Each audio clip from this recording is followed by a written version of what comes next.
kinumpronta ko siya na bakit ako yung pilit niyang sinisisi sa gabi-gabing pag-iyak ng anak niya, na ang dating ako pa yung masama. Nagmagandang loob lang naman ako, pero bakit parang kasalanan ko pa?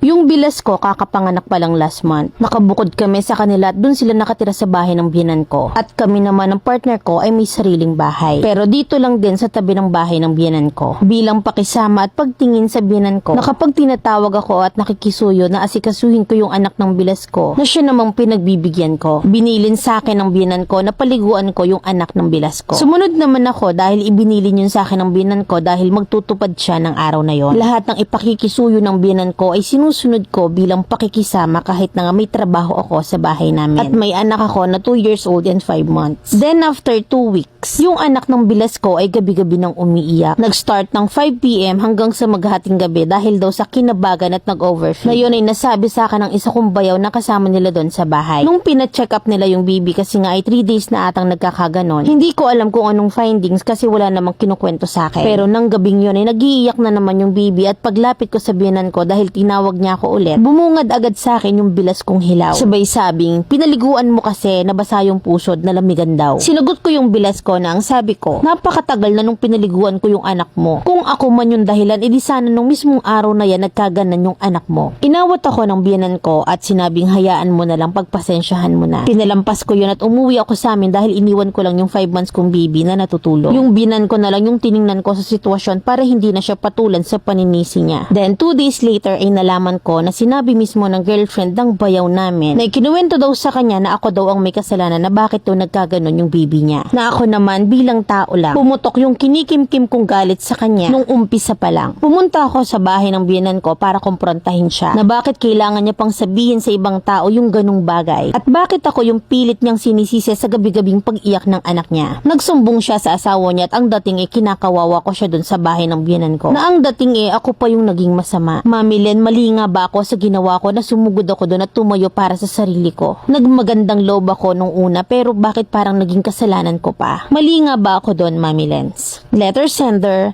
Raquel ng Bulacan.